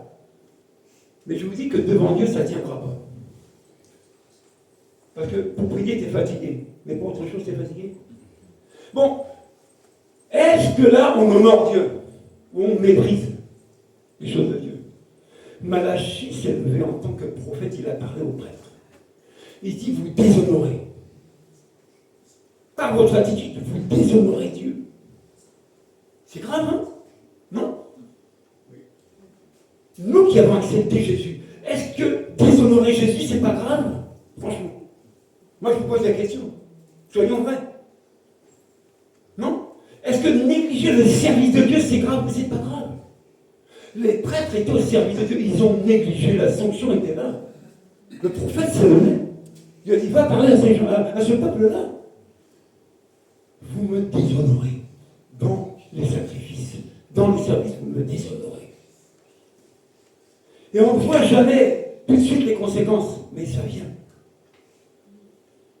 Chaque choix a des conséquences. Chaque choix. Quand tu sers Dieu et que tu es fidèle à Dieu, ça mettra le temps que ça mettra. Dieu te bénira. On dit que l'élévation ne vient pas des hommes. C'est faux. Tu peux être le chouchou du pasteur. Peut-être qu'il va te qualifier, peut-être que tu es le chouchou du pasteur, mais tu n'es pas le chouchou de Dieu. Il n'y a pas de chouchou chez Dieu. Dans le service, ça se gagne par l'attitude. Ce que Dieu nous recommande souvent, c'est quoi? La fidélité, l'obéissance et la loyauté. Si on revient au texte de référence, est-ce que cet enfant-là était loyal avec son père? Non. Est-ce qu'il était fidèle à son père? Est-ce qu'il obéit? Regardez les conséquences. On ne peut pas lire ça comme ça. Il a touché le fond. Maintenant, il y a l'autre côté de la chose qui est bonne. Regardez, on reprend le texte de référence, Luc 15. Regardez ce qui se passe maintenant. Lui, on ne finira pas aujourd'hui, parce qu'on ne peut pas brader un passage comme ça sans prier. Ça nous touche tous, d'une manière ou d'une autre. Mais je te donne un encouragement. Ne te culpabilise pas, surtout pas. Parce qu'avec Jésus, il y a toujours une solution. Au verset 21, il dit, le fils dit à son père, Père, j'ai péché contre le ciel et contre toi. Ça veut dire quoi? J'ai mal agi, j'aurais pas dû. Et il dit à son père. C'est ce qu'on devrait dire à Dieu quand il y a des conséquences dans nos vies qui sont mauvaises. Si nous sommes convaincus qu'on a mal agi avec un tel. Et cette confession que le Fils fait, c'est ce qu'on appelle la repentance. Je me repens de mon acte qui était mauvais. Je me repens des mauvaises paroles que j'ai proclamées. Et je reviens vers mon Père. Qu'est-ce que le Père a fait? Quand il a vu son Fils revenir, qu'est-ce que le Père a fait? Il dit, oh, fous le camp. Je veux pas te voir. Ah ben qu'est-ce que tu m'as fait? Mais tu pas gonflé de revenir chez moi. Dehors. Mettez-le dehors. Qu'est-ce que le Père a fait? Qu'est-ce que le Père a fait? Il a fait ses serviteurs le plus beau habit pour lui. Le faux gras qu'on réserve pour les autorités, parce que quand on reçoit une autorité, on ne donne pas la semaine de godasse à manger. Faites cuire pour lui. Ah oui. Quand Jésus enseigne, il dit, faites bon accueil comme moi je vous ai accueilli. C'est l'enseignement de Jésus. Quand quelqu'un qui n'a pas Christ, mon frère, ma soeur, il est séparé de Dieu, par la désobéissance qu'on appelle le péché, séparé de Dieu, coupé. Donc les conséquences, il les vit. Mais quand il vient à Christ, comment il est reçu? Ouais, je t'ai vu, hein. Tu veux que je passe la liste de tes bêtises? Tu crois que tu vas venir chez moi cadeau, tu vas avoir un salut? Mais tu rigoles ou quoi, toi? Est-ce qu'on vient, puis nous colle, tiens, viens pas la passer la raclée de ta vie, tu vas voir. C'est comme ça que Christ nous accueille. C'est comme ça que Christ nous accueille. Il nous accueille comme ce père a accueilli son fils, avec des bras grands ouverts. Il dit, viens à la maison de ton père, viens. Pourquoi? Tu étais mort. Maintenant tu revis. La Bible dit que le salaire du péché, c'est la mort. Le don gratuit de Dieu, c'est quoi? La vie éternelle. Avec qui? Jésus. Est-ce qu'on va fermer la porte à ceux qui sont morts? Pour les priver de la vie? Oui ou non? Ou est-ce qu'on va faire notre cheminement comme des orgueilleux à ne penser qu'à nous, parce que ça nous plaît, parce que ça nous satisfait, parce que ça va dans le sens du poil? Rappelez-vous Jésus. Le problème, c'est qu'on a perdu la croix de vue, nous les chrétiens. On a perdu l'image du sacrifice de Christ. On ne se rappelle même plus. Pourquoi il est mort? Pourquoi il était à la croix finalement? C'est Dieu, pourquoi il était à la croix? Mais il a été à la croix à cause du péché. Jusqu'à quand on va accepter le péché? On va le tolérer? Est-ce que Dieu tolère le péché? Moi je vous pose la question. Est-ce que Dieu tolère le péché jusqu'à aujourd'hui? Les conséquences du péché, c'est la mort. Maintenant, comme Dieu est bon, et comme Dieu nous aime, et que nous sommes considérés comme ses enfants, qu'est-ce qu'il fait? Il nous laisse un cheminement qui s'appelle la repentance. Quand elle est sincère, elle est Léo, pardon. Il n'y a pas de pardon sans repentance. Ça n'existe pas. Je prends une image. Bon, je ne vais pas prendre ma femme, je prends patience. C'est une image. Hein. Je m'engueule avec patience. Grave, hein. Puis après, je dis, on est amis. Hein. Mais rappelle-toi, patience, le temps qu'on a passé avec lui. On est amis, mais elle dit, non. Mais, ce que j'ai dit, ce que j'ai fait, elle a oublié. Hein. Mais comment je peux faire pour regagner patience? Comment je peux faire? Je dois reconnaître, je dois m'humilier. je dois reconnaître, je dois m'humilier, me rabaisser. Jusqu'à temps qu'elle me pardonne. Et quand il y a le réel pardon, il y a réconciliation. On n'est plus fâchés, on sert Dieu ensemble. Pourquoi beaucoup de foyers échouent? Parce qu'on fonctionne sans le pardon. Ça n'existe plus. Le pardon est parti en voie de disparition. C'est comme une espèce rare. Ça devient rare de vivre et de pratiquer le pardon. Et pourquoi on ne le pratique pas? Parce qu'on ne le vit pas. Celui qui était conscient de la liste des péchés qui étaient devant Dieu, et que Jésus a pris sur lui pour que tu sois libéré, tu ne retiendrais pas captif l'autre. Ah non, non, non. Chaque choix a des conséquences. Ne faisons pas des choix à la légère. C'est pour ça qu'il y a une chose qui est mise en place qui s'appelle la prière. Quand tu as des projets, que ce soit le travail, le mariage, la famille, plein de projets, même l'église, surtout l'église, on commence par prier. Et dans la prière, il y a des réponses. Mais si, par exemple, je veux une Merco, une belle Merco, Mercedes. Je dis, oh Jésus, Seigneur, fais ma grâce. Ah, fais ma grâce. Je veux une Mercedes. Oh, merci Jésus. Je me lève, puis j'achète ma Mercedes. Et puis je suis endetté par le crédit de la Mercedes. Tellement elle est belle, j'ai pas su pour mettre du carburant, parce qu'elle est grosse. Bon, c'est quelle réponse que j'ai reçue? C'est quelle réponse que j'ai reçue de Dieu pour me foutre dans des problèmes comme ça? Mais c'est ma réponse. Combien de fois on ne dit pas, on va prier, on n'attend pas la réponse de Dieu, on met la nôtre. Parce que le temps passe. Quand on était en quête de chercher un logement, et ma femme me bassiniait tout le temps. Moi, je disais quelque part, les femmes, elles sont tenaces. Merci beaucoup. Parce que quand une femme veut quelque chose, je te dis, hein, elle ne lâchera pas. Donc courage, nous les hommes, pour ceux qui sont mariés. La femme, quand elle a quelque chose là, mon ami, elle ne lâche pas. Elle va tout faire. Elle est tenace.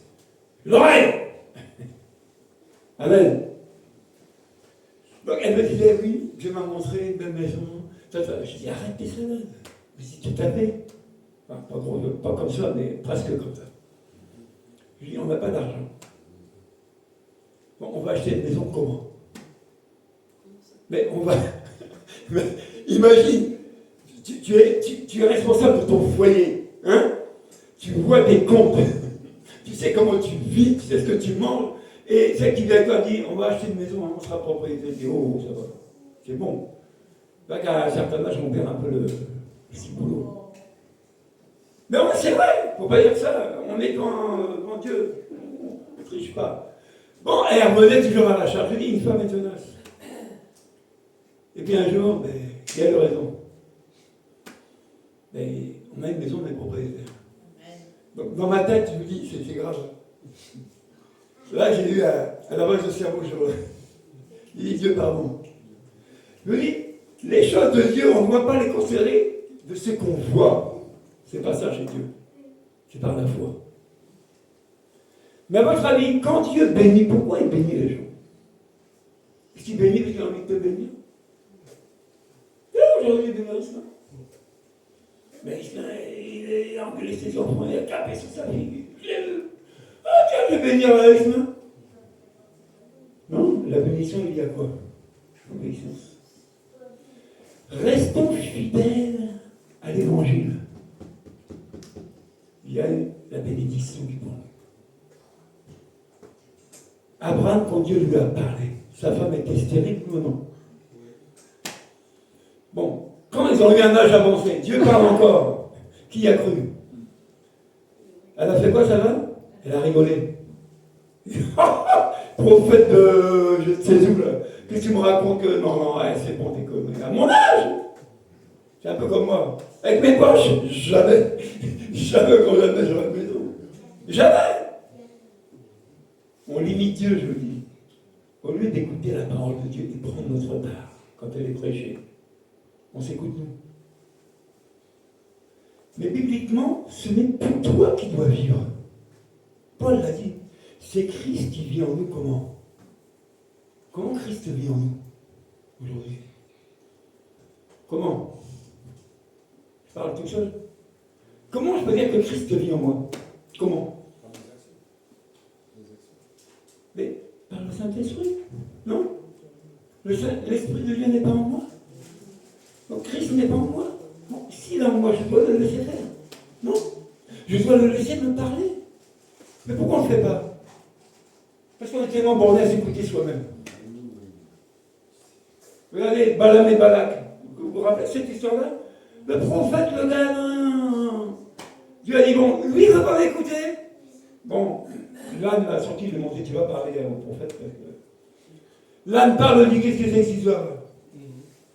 Un âne qui parle. Oui, faites attention. Dieu est capable de tuer tous les moyens pour nous ramener. Tous les moyens. Tout lui appartient. Donc il utilise tout. Regardez l'histoire du peuple dans la Bible. Comment Dieu utilise tous les moyens pour ramener son peuple à chaque fois. Et pourtant, le peuple désobéissait. Est-ce que Dieu a dit non? Lui, toi, notre peuple. Nous sommes un peuple mis à part. Pas pour nous, pour lui. La vie chrétienne, c'est la vie selon Dieu, c'est pas selon ce qu'on veut faire, ça ne marche pas. On est lié, je vous dis, à cette recette-là merveilleuse, succulente, qui est la Bible. Tu peux connaître toute la Bible et être en marche avec Dieu. La Bible, les gens souvent la prennent et ils la donnent pour eux, parce que ça les arrange. Moi, quand je vois des phénomènes qui se passent comme en ce moment, quand je vois la décadence, quand je vois la violence, quand je vois tout ce qui se passe, dernièrement, là où j'habite, il y a 2 hangars derrière. Un où mon voisin paysan met les tracteurs et les remorques, et un autre où met le foin et la paille. Je rentre à 17h par derrière pour accéder à ma cour, il n'y a rien qui se passe. 17h30, le hangar est en flammes. Bon, qui a mis le feu? Qui a mis le feu? Le feu se met tout seul, vous savez? Ça se déclenche tout seul. Ben, malheureusement, là où on habite, il y a un centre avec beaucoup d'enfants. Mais qui est responsable des enfants? Si tu ne savais pas que ton enfant, il ne fait pas de bêtises dans ton dos, mobique. Jamais. Le mien? Ah non! Oh, mon fils? Jamais! C'est peut-être le chef de la banque, tu ne sais pas. Ah, mon fils? Oh non, il n'aurait jamais fait ça. Ah, jamais! Jamais. Il n'y a pas écrit le mot jamais dans la Bible. Je n'ai pas lu. On rend toujours des comptes à quelqu'un. On est responsables les uns des autres, même l'Église. Je suis responsable de Jean-Luc, devant Dieu. C'est pas comme Caïn et Abel. Ton frère, il est où? Je suis responsable de mon frère, moi. Non? Il n'y a pas un passage comme ça? Suis-je responsable de Jean-Lévy? Oui, je suis responsable. Pourquoi? Je dois prier pour lui. Je dois veiller. Ah oui? On est tous responsables les uns des autres. Pourquoi? Parce qu'on rendra tous des comptes, tous. On n'y rééchappera pas. Et tu pourras dire, ah mais Dieu, je ne savais pas, hein. Tu ne savais pas quoi? Telle date à telle heure. Regarde le serviteur que j'avais, qu'est-ce qu'il t'a dit de ma part? Ah oui, c'est vrai, mais bon quoi? Ananias et Saphir, ils ont essayé de plaider, hein. Ils ont plaidé, hein. Mais qu'est-ce qui s'est passé? La sanction est tombée. Nous sommes les meilleurs négociateurs. Donc on a un pays qui revendique tout le temps. Ça va être à coller à nous. Hein. Même quand on devient chrétien, on revendique encore. Ouais, c'est pas normal. Ouais. Je dis, on n'est jamais content. En tant que chrétien, il faut savoir, nous sommes appelés à souffrir. C'est écrit. Et souffrir en tant que chrétien, c'est une grâce devant Dieu. Être accusé faussement, c'est une grâce devant Dieu. Avant nous, les prophètes, tout ça, ils ont eu droit. On va être exempt, nous? Est-ce qu'on va être exempt? Un enfant qui est exempt de punition, c'est pas un enfant. La Bible dit. Un fils doit accepter la correction de son père. Et Dieu corrige ceux qui aiment. C'était le message du serviteur Jean-Luc pendant le dimanche. La correction. Est-ce qu'on accepte? Amen. Ça va? On va finir de manger.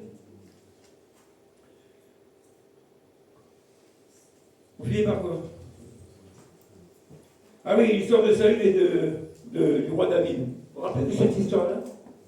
Ça se trouve dans 1 Samuel 24, verset 10. Vous verrez chez vous.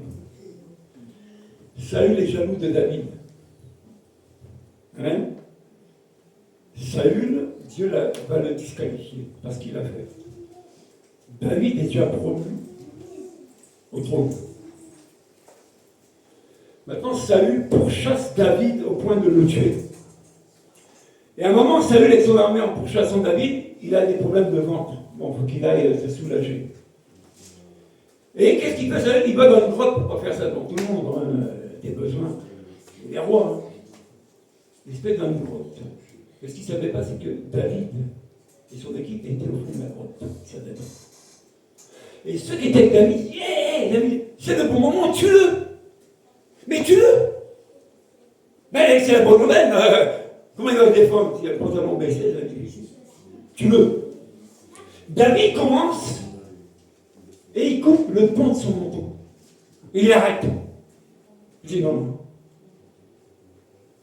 Je ne peux pas toucher à cet homme-là. Pourquoi? Parce que Dieu l'a oint comme roi. David, qu'avait la possibilité de tuer son ennemi. Il a dit non, je ne le tuerai pas. Relisez toute l'histoire. Saül sort de la grotte. David l'appelle Yé. Saül, j'aurais pu te tuer, hein. Je ne l'ai pas fait. Je ne l'ai pas fait. Vous voyez ce qui s'est passé après? Combien de fois on ne veut pas régler nos comptes nous-mêmes? Parce qu'il m'a trahi. Parce qu'il m'a menti. Oui ou non? David n'avait pas des raisons de tuer Saül. Pourquoi il ne l'a pas fait? Parce que David a considéré que Saül était une autorité établie par Dieu.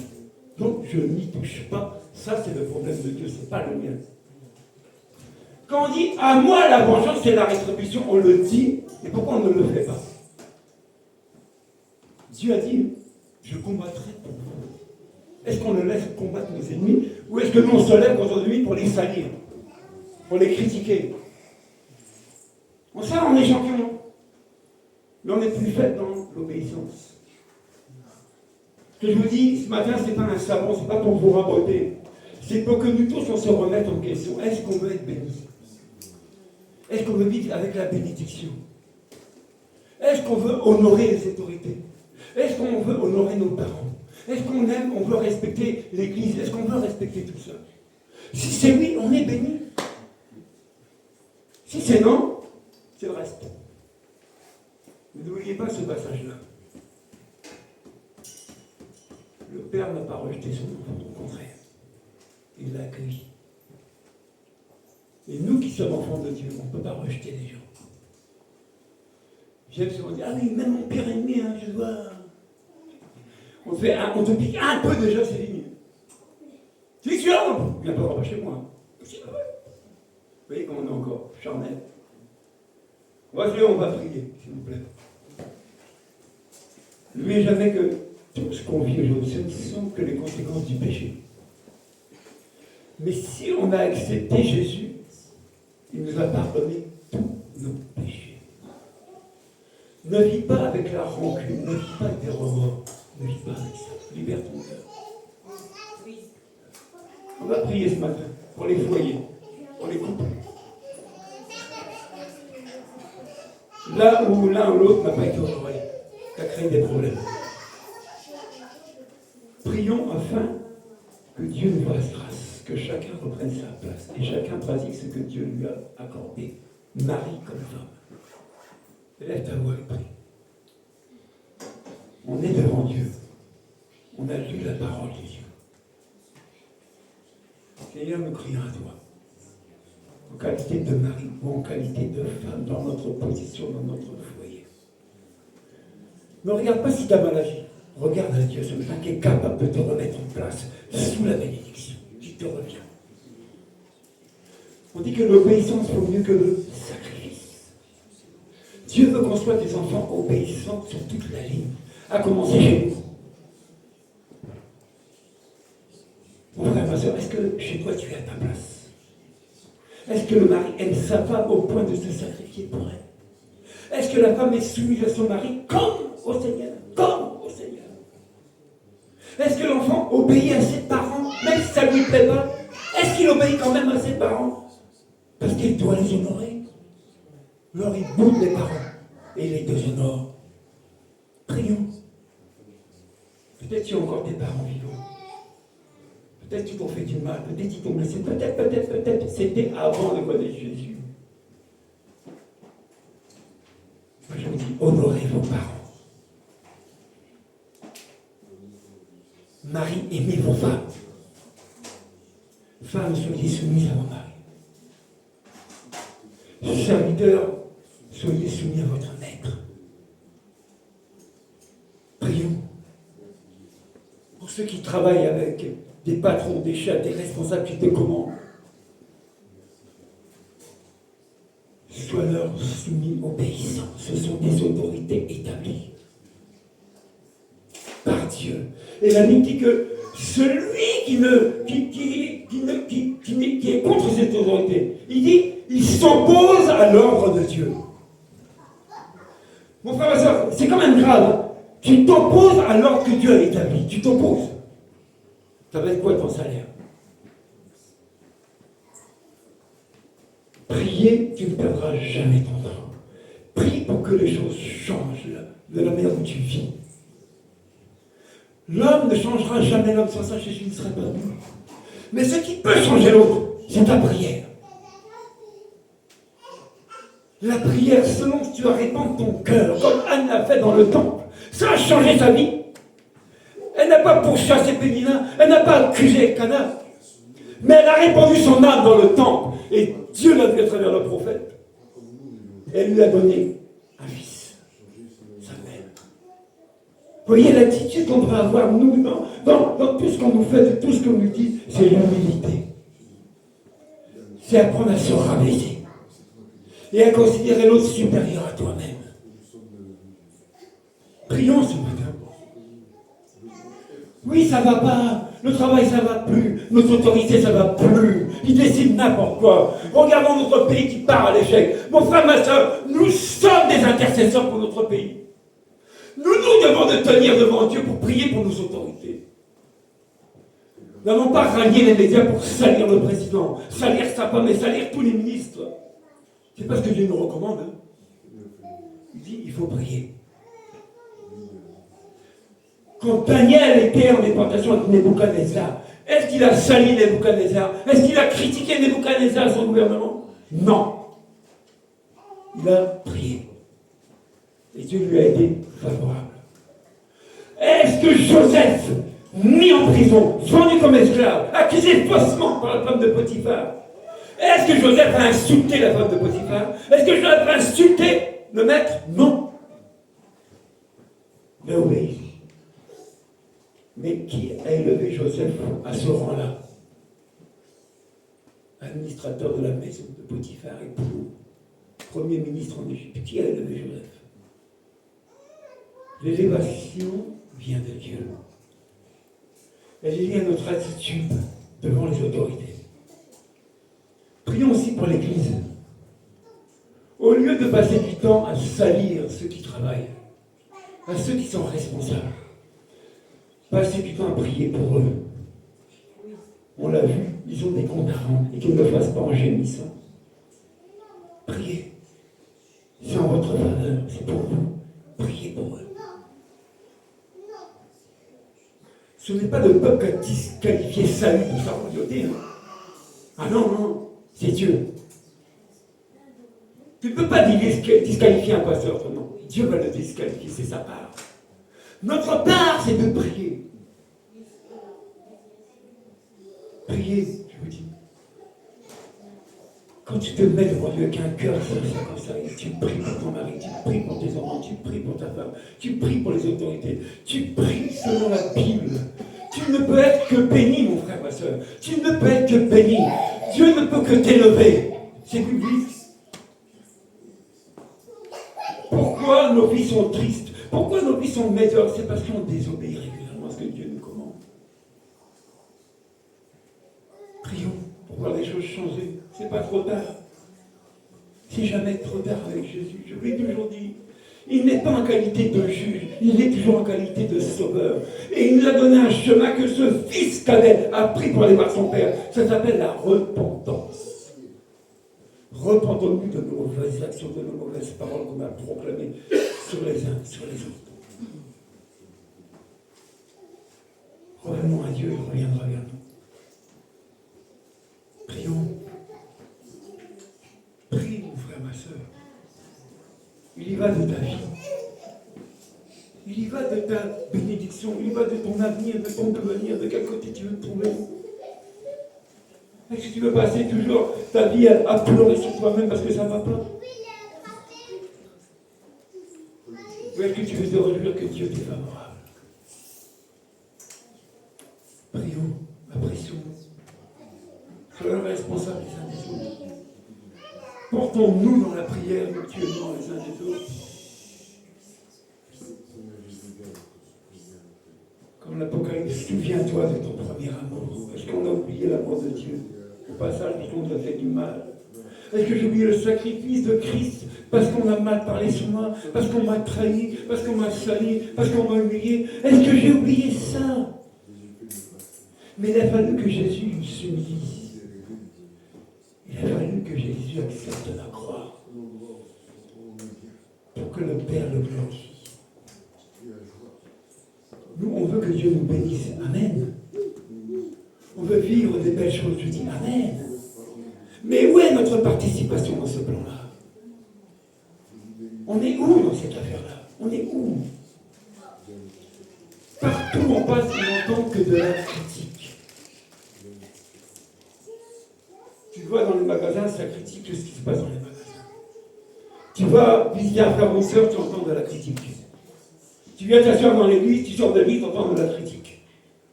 Tu allumes ton poste de télévision, tu n'entends que de la critique. On se situe où, nous, en tant qu'enfants de Dieu, à travers tout ça?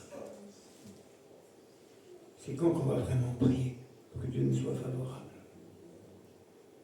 Je disais tantôt, et je vous le redis, il n'y a pas plus belle chose que de se sentir aimé et apprécié. C'est comme ça qu'on s'épanouit.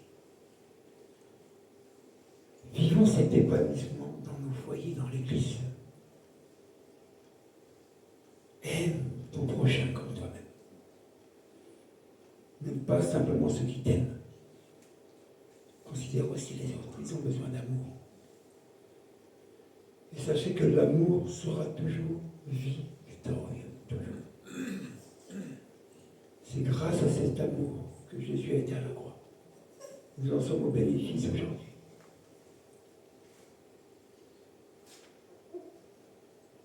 Prions pour nos enfants, petits-enfants, la génération. C'est qu'on va semer dans leur vie. Qu'est-ce qu'on va leur donner comme héritage? Quel héritage tu vas donner à tes enfants, à tes petits-enfants? Qu'est-ce que tu vas leur laisser quand tu fermeras les yeux? Un père, une mère mauvais? Un serviteur méchant? C'est quelle image, quelle valeur tu vas laisser quand tu quitteras la terre aux gens? Si aujourd'hui on parle d'Abraham, on parle encore de David, on cite encore Joseph, on parle d'Étienne, on parle de tout cela, pourquoi on en parle encore? Parce qu'ils ont obéi à Dieu. Est-ce que quand tu fermeras tes yeux, on parlera encore de toi? Combien de temps? Moi je lui ai toujours dit, mais je ne suis pas orgueilleux. Il faut marquer notre génération, notre empreinte. Afin que même dans 20 ans, on se souvienne de toi. Que les gens se souviennent de ce que tu as fait pour Dieu. Et ça, c'est pas de l'orgueil. C'est d'être un bon témoignage. On va arriver à la Pentecôte bientôt, dans quelques jours, au mois de juin. Beaucoup y veulent, le Saint-Esprit, rempli d'esprit, pour faire quoi? Ça leur a été accordé pour être des témoins, pour avoir la force de témoigner Christ et de manifester Christ. Est-ce que nous sommes des bons témoins de Christ dans notre société? Voyez, quand on fait le constat que tout va mal, quand on fait ce bilan-là, posons-nous la question pourquoi?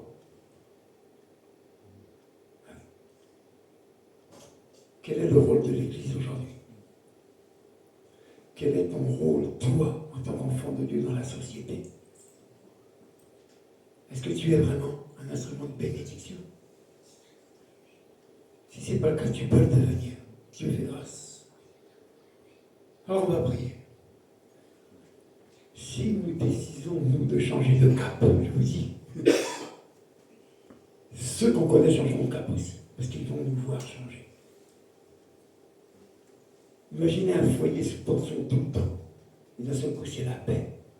Qui au bénéfice de ça? Les enfants. Eh oui.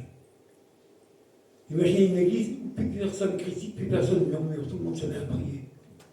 Qui est gagnant? Vous savez qui est gagnant? C'est pas le pasteur, c'est Dieu qui est gagnant. Et toi aussi. Seigneur, fais-nous grâce. On a entendu cette parole ce matin. Qu'est-ce qu'on va en faire? Sortez d'ici, qu'est-ce qu'on va en faire? Quelle décision tu vas prendre, mon frère, ma soeur, à la suite de ce message-là? Est-ce que tu vas te lever? Demander l'aide de Dieu pour mettre cette parole en pratique. Parce que Jésus l'a enseigné comme un doigt. Ne vous bornez pas à écouter ma parole. Mais je prends plaisir à ceux qui la pratiquent.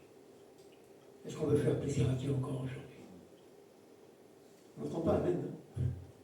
Est-ce qu'on veut faire plaisir à notre Dieu aujourd'hui? Est-ce que vraiment on veut honorer notre Père Céleste? Prenons la bonne décision. Et crions à Dieu. J'aime cet homme, Paul, l'apôtre Paul. Il a dit une parole qui, je la reçois souvent. Il dit, je fais une chose, moi Paul, j'oublie ce qui est derrière.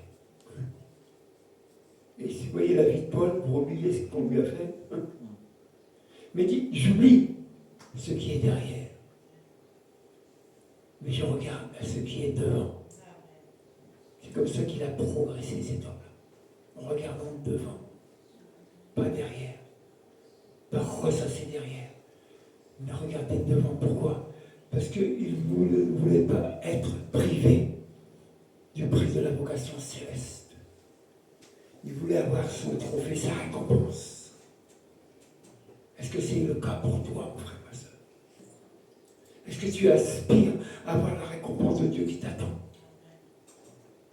Bon et fidèle serviteur. Ou est-ce que tu peux en être privé? Allez, on va prier. Prions vraiment. Et remercions Dieu. Jamais Dieu ne parle. Il parle à travers qui il veut. La parole de Dieu, c'est pas le Père Fouettard qu'on a dit l'ancien Jean-Luc dernièrement. Non. C'est pour notre bien que Dieu nous reprend, je dis. On en a besoin. Chemin faisant, avec le temps, notre cœur s'est endurci par les blessures, par les propos qu'on a entendus. Et je peux comprendre ça, je me dis, je comprends ça. Mais libérons cette dureté de cœur. Lâche ta dureté. Et soumets-toi. Humilie-toi. C'est comme ça que Dieu élève dans l'humilité.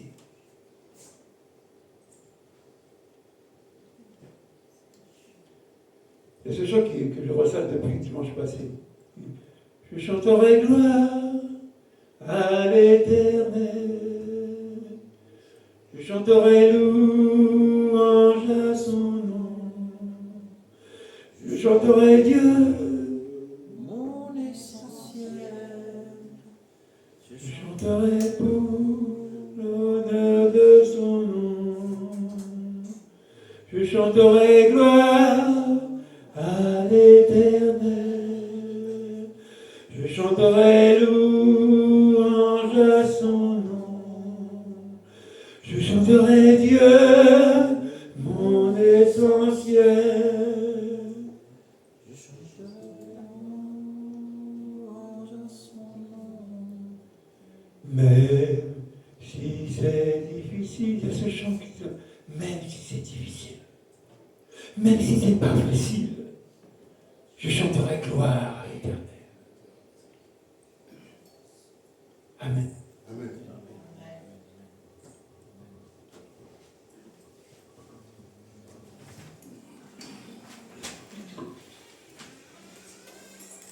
Yes.